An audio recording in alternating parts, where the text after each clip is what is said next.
In today's video, there appears to be a reported revolt inside the Labour Party, which bodes ill for Keir Starmer.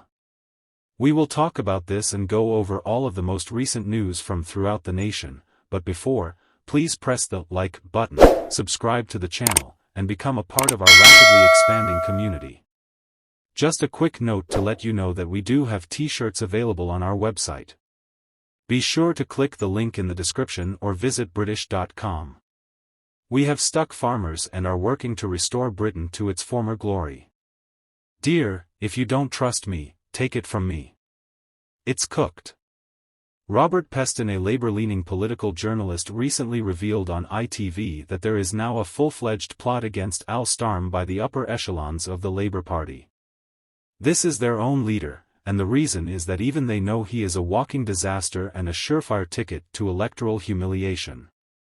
It's no secret that his bad reputation has destroyed any goodwill he may have had with the public and his party.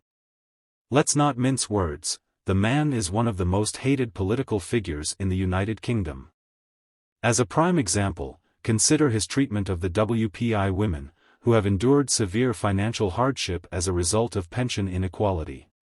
He is a liar, a fraud, and wholly unfit for the office he is so desperate to hold on to.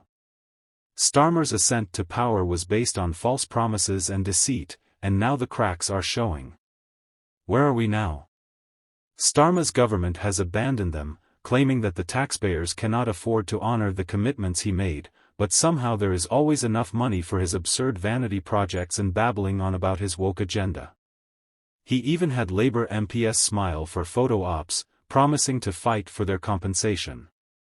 This isn't a singular instance, rather, it's a pattern of actions that characterizes Starmer's leadership.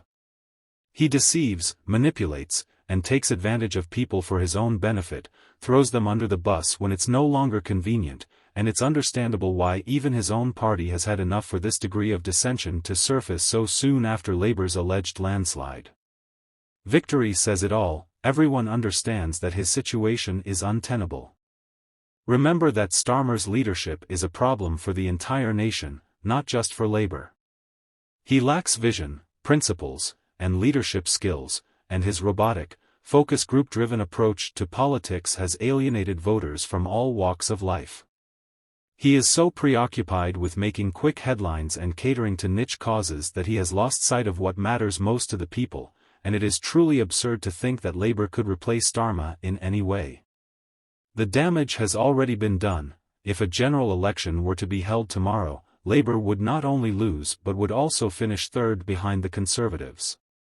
Reform UK Starmer has rendered Labour unfit for office for a generation, and it will take the party at least 10 years. And let's not forget about accountability. There must be a system in place to hold these parties accountable. If a party enters office on the basis of deceit and broken promises, they should be removed immediately, and the election runner-up should be given the opportunity to govern.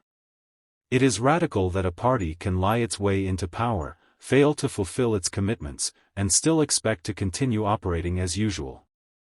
I understand, but is there a more effective approach to make sure politicians fulfill their promises? Starmer's time is running out, and even his closest supporters are apparently turning against him.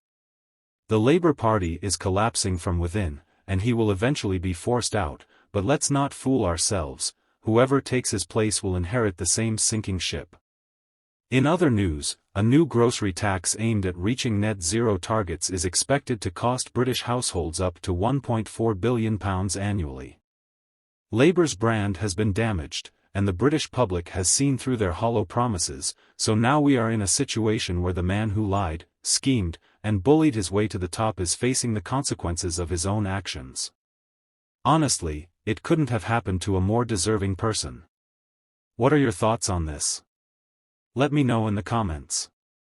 What The Telegraph says government estimates indicate that the green tax could increase household shopping expenses by much to £56 annually.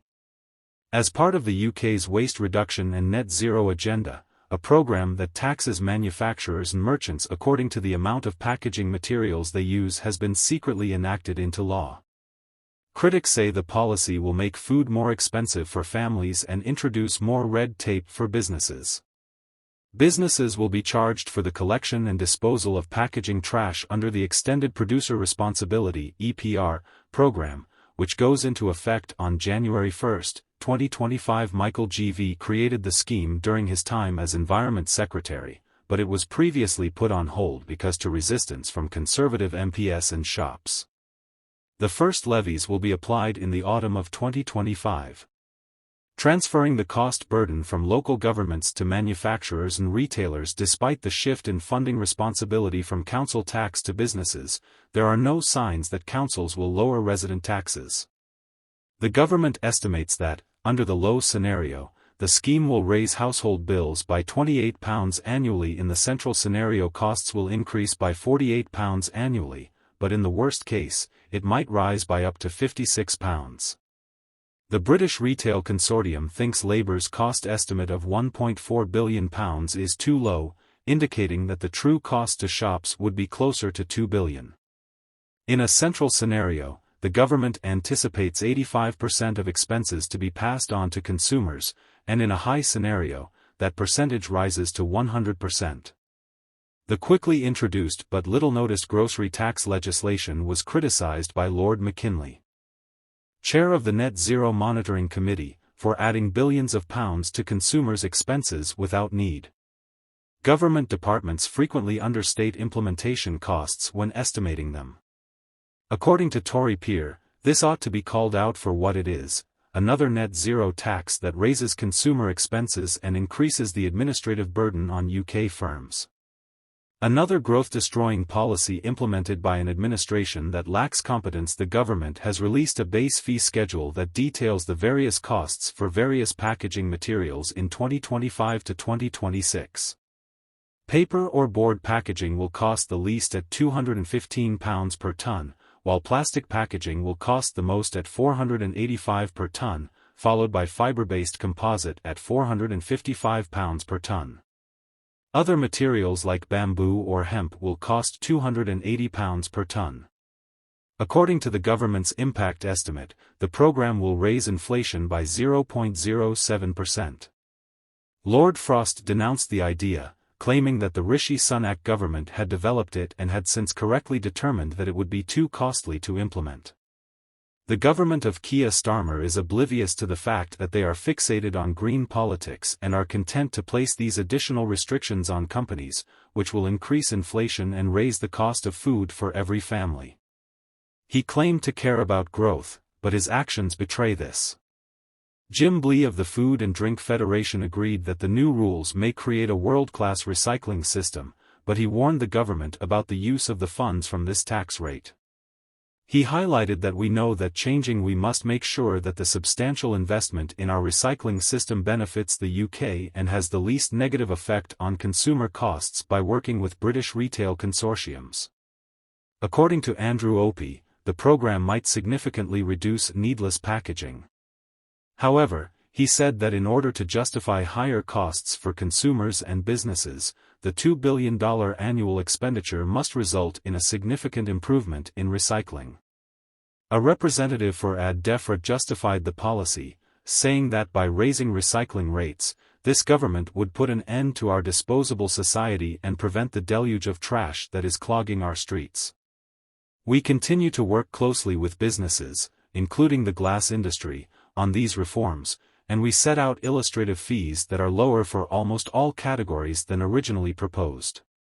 The department claims that the packaging reforms will reduce waste and crack down on waste crime while also creating 21,000 jobs and stimulating over £10 billion in investment in the recycling sector over the next 10 years.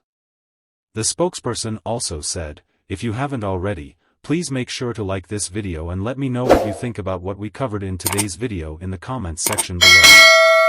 Additionally, for more British material, subscribe to the channel."